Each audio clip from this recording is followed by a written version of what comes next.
Islamabad high court में भी गया है 10 ईयर का, उसमें आप कितना सब्सटेंस देख रहे हैं? नहीं, उसमें सब्सटेंस क्या, वो इसकी बेटी है। यानी इसमें कोई शक है कि वो बच्ची जो है वो इसकी बेटी है और इसके एक से ज़्यादा जो है वो सबूत हैं और आज तक जो है वो इसने डिनाई भी नहीं किया। लेकिन ये कहता है जी मेरा ज़ाती मामला। भाई तेरा ज़ाती मामला किस तरह से है? तो मामला ये है कि वो केस जो है तोशा खाना केस 2+2 4, उसमें इसकी रसीदें भी जाली साबित हो गई। वो आदमी भी जो है वो सामने आ गया है। अब ये परसों जो ऑडियो जो है वो लीक हुई है जिसमें वो मुर्शद हुक्म दे रही है कि जी ये घड़ियाँ जो है वो तुम बेच दो। अब उसके बाद कोई बात रह गई है? इस बेशर्म इंसान को जवाब देना नहीं चाहिए इस बात का। क्यों नहीं बात करता ये तोशा खाना के ऊपर कि भाई ये घटिया करप्शन जो है वो क्यों इसने की है? ये क्यों नहीं फराग गोगी के मतलब जो है वो जवाब देता? ये क्यों नहीं इस बात का जवाब देता कि अल-कादर ट्रस्ट जो है वो 5-6 अरब रुपए की प्रॉपर्टी किस मकसद के लिए इसने जो है वो हासिल की है? वो जो 50 अरब रुपए का टीका लगवाया कौमी ख़जाने को, ये सारी चीज़ें जो हैं, ये सारी चीज़ें जो हैं ये साबित हैं। ऐसे सबूत सामने हैं कि उनकी तरदीद ना हो सकती है ना आज तक इसने की है।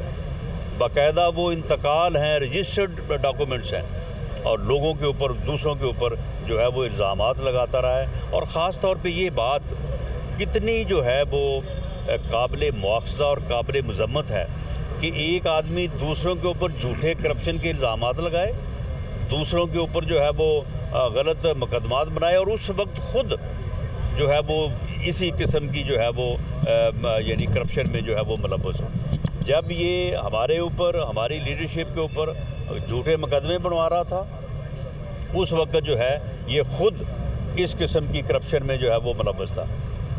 खुद नशा करे, खुद जो है वो मनशियात इस्तेमाल करे और मनशियात जो है वो उसके मुकदमे जो है वो हमारे ख़िलाफ़। मैंने तो कहा था कि ब्लड टेस्ट कराओ इसका भी और मेरा भी, और जिसके ब्लड से जो है वो मनशियात की अमेजेस निकले उसे यहाँ पे आगे पेश होना चाहिए, उसे ये केस जो है वो फेस करना चाहिए। राना साहब ये बताइएगा कि आपने कहा नवाज शरीफ जो है वो मतलब वापस आ रहे हैं, उनकी तैयारियाँ जो है वो की जा रही हैं, ये बता दें कि दिसंबर में वो वापस आ रहे हैं या जनवरी तक आ जाएंगे? देखें जी, पार्टी ने रिक्वेस्ट की है अपने लीडर से कि आइंदा जो इलेक्शन है, भले जनरल इलेक्शन अक्टूबर में हो या कोई असम्बली जो है वो डिज़ोल्व हो, तोड़ी जाए, तो वो इलेक्शन जो है वो मार्च में हो, अप्रैल में हो।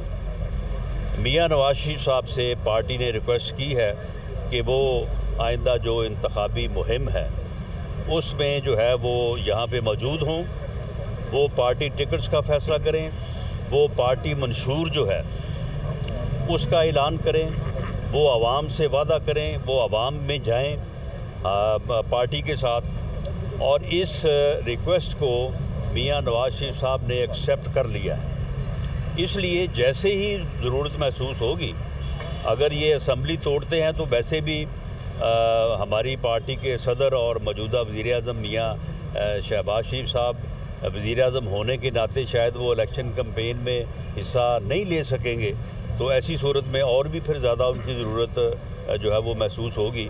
तो इसलिए जैसे ही ज़रूरत होगी इंशाअल्लाह ताला जो है वो तशरीफ़ लाएंगे और पार्टी को लीड करेंगे।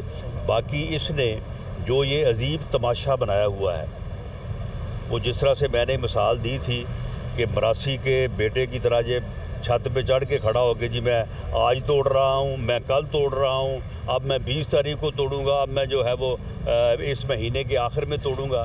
तो वो मैंने फिर कल बात की थी कि इस ड्रामे को छोड़ो, असम्बली तोड़ के अगर इलेक्शन तुम चाहते हो तो तोड़ो असम्बली, हम इलेक्शन के लिए जो है वो तैयार हैं। राना साहब, शहबाज गिल के हवाले से एक तो उनके ऊपर मुकदमा दर्ज हुआ पंजाब में उनकी हुकूमत के अंदर, और दूसरा शहबाज गिल के हवाले से ये शनीद है कि वो पासपोर्ट वापस चाहते हैं, वो बैरून मुल्क जाना चाह रहे हैं। तीसरा, इमरान खान ने परसों मुलाकात की तो उनका ये कहना था कि जनरल बाजवा की पॉलिसीज़ को जनरल आसिम मुनीर लेके चल रहे हैं और वो ख्वाहिश या उम्मीद ये करते हैं कि जनरल बाजवा की आसिम जो है वो जनरल बाजवा की पॉलिसी को लेके नहीं चलेंगे।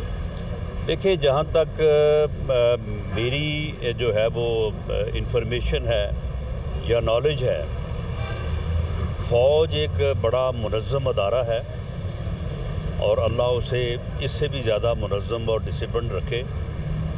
وہاں پہ کسی بندے کی پالیسی نہیں چلتی کہ باجوہ صاحب کی پالیسی ہوگی یا عاصم منیر صاحب کی پالیسی ہوگی، وہاں پہ انسٹیٹیوشن کی ایک پالیسی ہوتی ہے اور وہ پالیسی بھلے وہ درست ہو یا نہ درست ہو، پالیسی انسٹیٹیوشن کی ہوتی ہے۔ جو پالیسی پہلے تھی وہ بھی انسٹیٹیوشن کی ہی پالیسی تھی، اور جو مداخلت ہوتی رہی ہے اس میں بھی جو ہے وہ انسٹیٹیوشن کی جو ہے وہ پالیسی کے تحت ہوتی رہی ہے۔ اور جب یہ فیصلہ ہوا ہے کہ ہم نے اے پولیٹیکل رہنا ہے اور ہم نے مداخلت نہیں کرنی، تو یہ بھی فیصلہ انسٹیٹیوشن کا ہے۔